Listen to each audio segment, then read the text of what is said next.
Hello everyone, welcome to Parul physics KV. आज हम derive करेंगे इस वीडियो में expression for the capacitance of a parallel plate capacitor. Last video में हमने पढ़ा था कि पैरेलल प्लेट कैपेसिटर का प्रिंसिपल क्या होता है। प्रिंसिपल इज एक सिंगल मेटल शीट इतना चार्ज स्टोर नहीं कर सकती जितना a combination and arrangement of two sheets separated by some distance. अब एक ऐसे अरेंजमेंट की कैपेसिटेंस कितनी होगी वो हम एक्सप्रेशन इस वीडियो में डिराइव करेंगे। यहां पर मैंने एक पैरेलल प्लेट कैपेसिटर दिखाया है जिसमें मैंने राइट साइड प्लेट ग्राउंड कर रखी है और लेफ्ट साइड प्लेट को मैंने वी पोटेंशियल से कनेक्ट किया है। इसका मतलब there is a potential difference of V volts between the plates of the capacitor. इस पोटेंशियल डिफरेंस अप्लाई करने की वजह से क्या होगा, ये कैपेसिटर चार्ज हो जाएगा। The charge will get stored on this capacitor. The left side of the capacitor will get positively charged and the right plate of the capacitor will get negatively charged. Now let us consider a few points. Let us suppose that the area of each plate is A. दोनों plates का area कितना है? A. The distance between these two plates is small d. दोनों plates के बीच में जो distance है उसको मैं स्मॉल d से रिप्रेजेंट करूंगी। दोनों प्लेट्स पर जो सरफेस चार्ज डेंसिटी है उसको मैं लूंगी सिग्मा। तो लेफ्ट साइड प्लेट पर surface charge density is plus sigma because it is positively charged और राइट प्लेट पर surface charge density is minus sigma because it is negatively charged. दोनों plates के बीच में जो पोटेंशियल डिफरेंस है I will take it as V। दोनों plates के बीच के रीजन में जो इलेक्ट्रिक फील्ड सेटअप होगी I will take it as E. I will denote it by E. Now if there is vacuum between these two plates, अगर दोनों plates के बीच में वैक्यूम है तो उस केस में इलेक्ट्रिक फील्ड की वैल्यू कितनी होगी? हमने ये पहले ही पढ़ा हुआ है फर्स्ट चैप्टर में कि अगर हमारे पास दो प्लेट्स हैं, एक के ऊपर चार्ज डेंसिटी है सरफेस चार्ज डेंसिटी है प्लस सिग्मा और दूसरे के ऊपर सरफेस चार्ज डेंसिटी है अगर minus sigma, then in the region between these two plates the electric field is given by sigma upon epsilon naught. This was the formula for electric field intensity between these two plates. Now let us suppose Q represents the charge stored on the capacitor, that is charge stored on each plate. दोनों plate पर जो charge है उसको magnitude है Q, which we say कि capacitor इतना charge store कर रहा है। So Q is equal to CV. We have already studied this formula. So capacitance of this capacitor will be given by Q upon V. Now if we know the potential, we can put it in this formula and we can calculate the value of capacitance. हमें पता है कि electric field जो होती है that is the negative rate of change of potential. हमारा किस rate से पोटेंशियल गिर रहा है अगर हम रीजन में ट्रैवल कर रहे हैं। बट यहाँ पर इलेक्ट्रिक फील्ड यूनिफॉर्म होती है दो प्लेट्स के बीच में, that is sigma upon epsilon naught. So we can replace this formula. अगर हमें खाली मैग्नीट्यूड चाहिए we can write it as electric field is equal to potential difference between the plates divided by the distance between the plates. तो इसका मतलब I can write V is equal to E times D.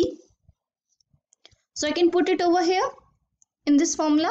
So C is equal to Q upon ED. And what is the value of electric field between the plates? That is sigma upon epsilon naught. And we get D over here. Now what is surface charge density? It is equal to Q epsilon naught divided by surface charge density is charge per unit area. And we note down the D as well. Q gets cancelled. So what is the final formula for capacitance? Capacitance of this capacitor is equal to A epsilon naught upon D. Now let me denote it with C naught. Why I am denoting it with naught, C naught? क्योंकि मैं vacuum की बात कर रही हूँ। The region between the plates contains vacuum only. तो इससे हमें पता चलता है that capacitance of a parallel plate capacitor depends upon the area of the plate. and the distance between the two plates and also the medium between the two plates. So the first factor on which capacitance depend is the area of plates. यहाँ पर मैंने दो capacitor show किए हैं, एक का area कम है और दूसरे कैपेसिटर का एरिया ज़्यादा है। दोनों के बीच में डिस्टेंस मैंने सेम रखा है एंड इट कंटेन्स वैक्यूम, दोनों के बीच में वैक्यूम ही है। So the only thing that varies is area. इसका मतलब हमें फॉर्मूले से दिखता है C is equal to A epsilon naught upon D, that means capacitance is directly proportional to the area. तो किसकी ज़्यादा कैपेसिटेंस होगी? इस कैपेसिटर की कैपेसिटेंस ज़्यादा होगी, capacitance will be more. Second factor on which the capacitance of capacitor depends, distance between the plates। यहाँ पर मैंने दो कैपेसिटर शो किए हैं, दोनों का प्लेट एरिया सेम है और दोनों के बीच में वैक्यूम है, लेकिन एक के बीच में डिस्टेंस कम है और दूसरे के बीच में डिस्टेंस ज़्यादा है, D1 is less than D2। We know that C is inversely proportional to D। A epsilon naught upon D से हमें पता है इनवर्स रिलेशन है, जितना ज़्यादा डिस्टेंस होगा उतनी ही कैपेसिटेंस कम होगी। So which will have more capacitance? This capacitor will have more capacitance. The third factor on which the capacitance depend is the medium between the plates। यहाँ पर मैंने दो कैपेसिटर शो कर रखे हैं, एक कैपेसिटर में वैक्यूम है और दूसरे कैपेसिटर की प्लेट्स के बीच में मैंने एक मीडियम फिल किया है जिसका डाइलेक्ट्रिक कांस्टेंट है K। Now वैक्यूम के केस में capacitance is given by A epsilon naught upon D, और अगर हमारे पास मीडियम है then it will be given by A epsilon upon D, where epsilon is the electrical permittivity of medium. How can we relate epsilon and epsilon naught? हमें पता है epsilon is equal to epsilon of the medium is equal to K times dielectric constant times epsilon not. So I can replace it over here. I'll get it's K times A epsilon naught upon D. Now what is this A epsilon naught upon D? It is the capacitance of the same arrangement of plates when there is vacuum between the two plates. So I can write it as capacitance of capacitor containing medium is equal to K times C naught. That is C naught. For all the materials other than vacuum, K is greater than 1।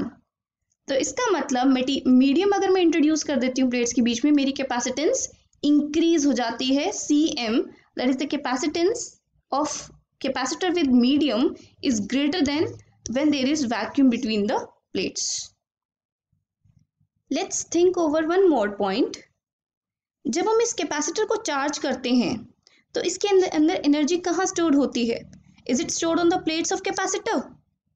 No, it's not stored on the plates of capacitor. जो energy हम इसको provide कर रहे हैं capacitor को, ये इन दोनों plates के जो बीच में रीजन है, मीडियम है, वहां पर स्टोर होती है। और वो किस फॉर्म में स्टोर होती है? It is stored in the form of electrical energy. ये इलेक्ट्रिकल एनर्जी की फॉर्म में स्टोर होती है। जो बीच में जो इलेक्ट्रिक फील्ड लाइन सेटअप होती हैं वही इलेक्ट्रिकल एनर्जी है। और वो किस वजह से है? क्योंकि हम एनर्जी सप्लाई कर रहे हैं in order to accumulate charge on the plates of capacitor. So in short, we can say that energy is stored in the dielectric medium between the capacitor. जो plates of capacitor है उसके बीच में जो dielectric medium है वहां पर energy store होती है, not on the plates of capacitor। और वो किस फॉर्म में स्टोर होती है? इलेक्ट्रिकल एनर्जी की फॉर्म में। I hope everything is clear to you. That's all for now.